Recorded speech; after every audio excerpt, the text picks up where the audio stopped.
Bueno chicos, ¿qué significa la polifonía? Justamente la palabra polifonía significa polimuchas y poninas veces. ¿Qué significa esto? Que dentro de un discurso, es decir, dentro de un discurso tanto escrito como puede ser un texto, por ejemplo una nota de opinión que salga en un diario, como en un discurso oral, ¿sí? No solamente va a estar la voz del autor, es decir, del enunciador del texto, sino que también ese autor puede incluir en su discurso otras voces. ¿Cómo hacemos para incluir otras voces en nuestro discurso? Bueno, tenemos dos maneras. Una es a través del enunciado referido y la otra es a través de la intertextualidad. En la próxima filmina yo voy a explicar enunciado referido. Bueno, ¿por qué se llama enunciado referido? Se llama enunciado referido porque justamente la palabra enunciado quiere decir que es un discurso o un texto dicho por otra persona. ¿Sí? ¿Por qué referido? Porque ese discurso, esas palabras que está diciendo, le pertenecen a otra persona y no al autor del texto. Entonces, ¿cómo hace el autor del texto para incluir la voz de otra persona en su propio discurso? Lo puede hacer a través de dos maneras. A través del discurso directo y a través del discurso indirecto. En el discurso directo, el autor reproduce textualmente las palabras que dice la otra persona. Por ejemplo, en el caso este yo les puse lo que en una noticia ¿sí? afirmó Juana Molina, que es una vecina del lugar. Entonces, Juana Molina, sus palabras textuales fueron: su aspecto en sí es extraño y su mirada demoledora. Así como lo dijo Juana Molina, el autor lo incluye en su texto. En cambio, en el discurso indirecto, el autor del discurso o del texto reproduce las palabras dichas de otro. ¿Sí? Entonces acá, el autor del texto reproduce las palabras que dijo Julio Perales. Entonces dice: el testimonio más aterrador pertenece a Julio Perales, quien aseguró que tenía una foto de su bisabuela en la que se podía ver entre la multitud de una fiesta rural el rostro del muchacho. Bueno, vamos a explicar acá las características que tiene cada uno de los discursos. Vamos a comenzar primero por el discurso directo. Una característica que comparten entre los dos es que siempre va a estar el nombre de la persona a quien le corresponde ese discurso. Es decir, quién es el dueño de esas palabras. ¿Sí? Pero, ¿qué sucede? Después, ¿sí? de estar el nombre de la persona, siempre vamos a tener un verbo introductorio, que son los que se llaman los verbos del decir. Este verbo es el que incluye el autor del texto justamente para poder colocar después de ese verbo del decir las palabras de quien corresponda. ¿Sí? Como verbos introductorios pueden ir confirmó, confirma, agregó, agrega, opina, repite. ¿Por qué se llaman verbos del decir? Porque justamente son palabras que permiten introducir luego de ese verbo la palabra de otra persona. Mayoritariamente, digamos, el discurso directo se reconoce porque va entre comillas, lo que dice la persona va entre comillas o va luego de la raya del diálogo, ¿sí? O queda encerrado ese discurso entre las rayas del diálogo. Yo acá les destaco las comillas del discurso directo.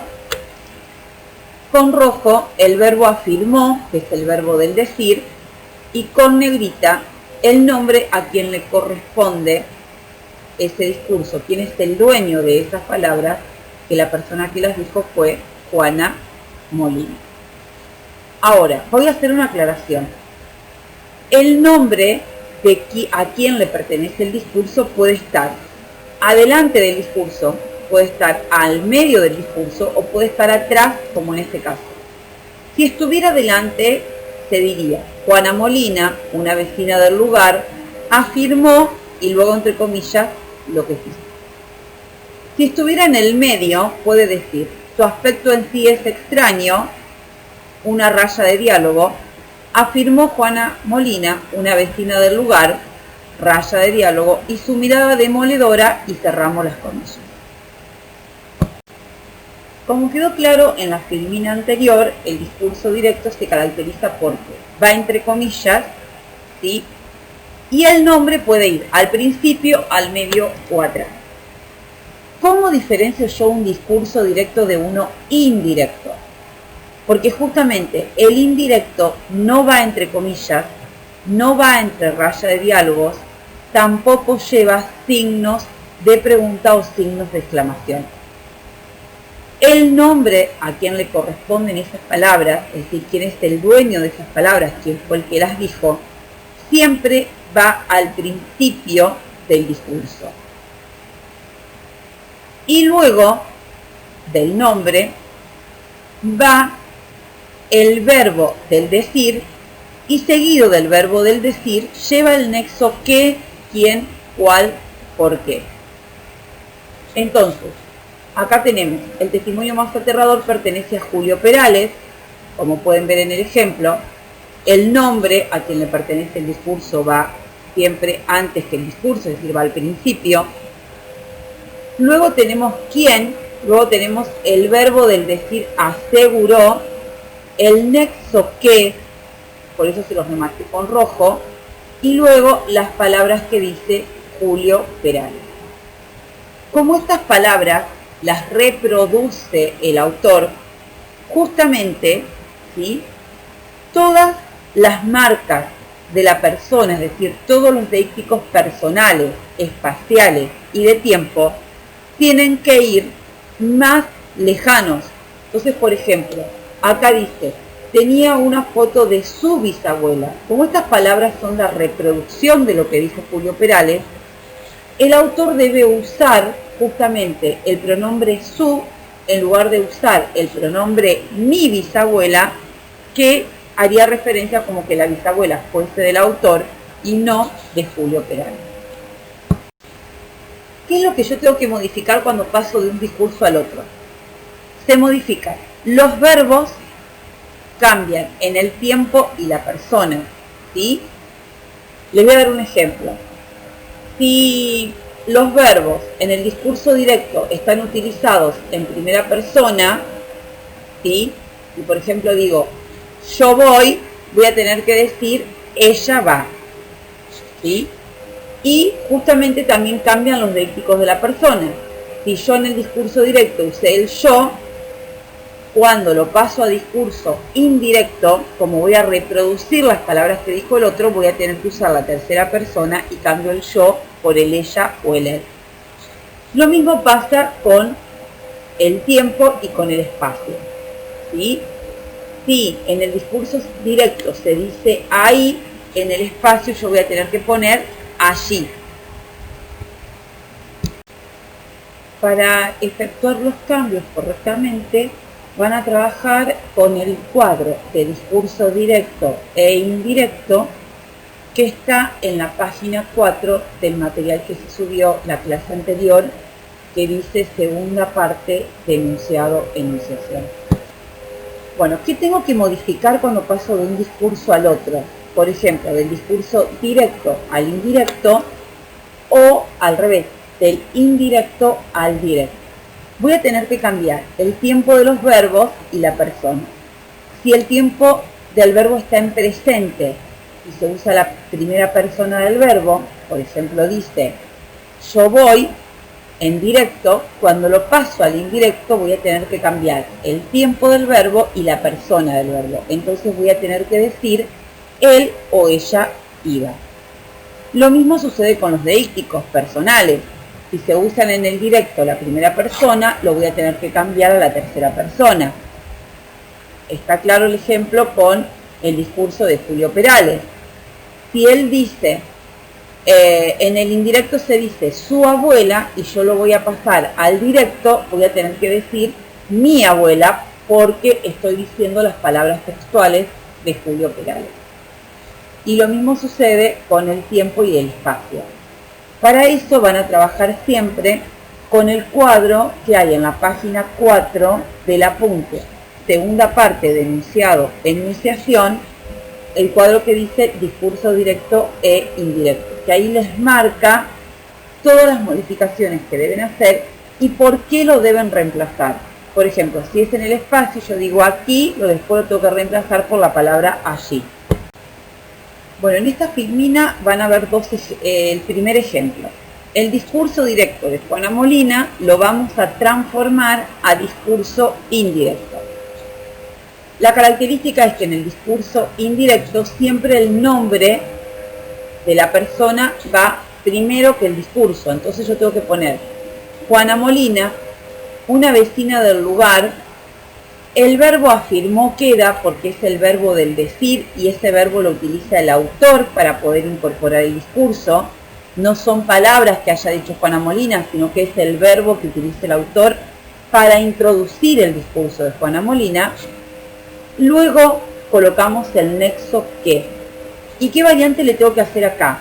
El verbo es, que está en presente, yo lo tengo que poner en pretérito. Entonces digo era y me queda Juana Molina, una vecina del lugar, afirmó que su aspecto en sí era extraño y su mirada demoledora. Entonces, el nombre de Juana Molina lo paso al principio, una vecina del lugar, como esa aclaración va entre comas. El verbo afirmó queda como está, agrego el nexo que, quito las comillas y cambio el verbo que está en presente es por el verbo en pasado era. Bueno, ahora vamos a hacer a la inversa. Vamos a transformar el discurso indirecto de Julio Perales a discurso directo. ¿Qué cambios tengo que efectuar yo acá? La primera parte del discurso me queda como está, ¿sí? Hasta Julio Perales. ¿Quién aseguró? Hasta el verbo del decir me queda tal cual está. ¿Qué cambios realizo? Quito el nexo que, lo saco porque en el discurso directo no va, y en lugar del que coloco los dos puntos y coloco las comillas. El verbo tenía lo voy a poner en presente tengo. Luego el deíctico su lo voy a pasar por el deíctico mi a primera persona. El verbo podía, que está en tercera persona, lo voy a modificar en presente por el verbo puede. Esos son los tres cambios que debo realizar dentro del discurso. Y les debo agregar las comillas, quitarles el nexo que y colocarle los dos puntos. Bueno, vamos ahora a explicar, ¿sí?, el otro tipo de polifonía, es decir, la otra manera de incorporar otra voz en nuestro discurso, que es la intertextualidad. Justamente la palabra inter significa entre y textualidad viene de texto, entonces es la relación que hay entre un discurso o entre un texto con otro discurso o con otro texto. ¿Cómo relaciono yo un texto con otro? Por ejemplo, poniendo como título del texto el nombre de algún texto literario, de alguna novela, de algún cuento, de alguna obra de teatro, utilizando un refrán para el título del texto o título de las canciones. Muchas veces en la intertextualidad se cambia el sentido en el refrán, ¿sí? No se dice tal cual como es el refrán, sino que se cambia el sentido. Y el lector debe ser un lector hábil, es decir, un lector que se dé cuenta que en ese título está presente la intertextualidad. Bueno, un ejemplo, ¿sí?, en el uso de la intertextualidad es en el titular de noticia, cuando sale, esta noticia sale con el título que dice los de afuera no son de palo.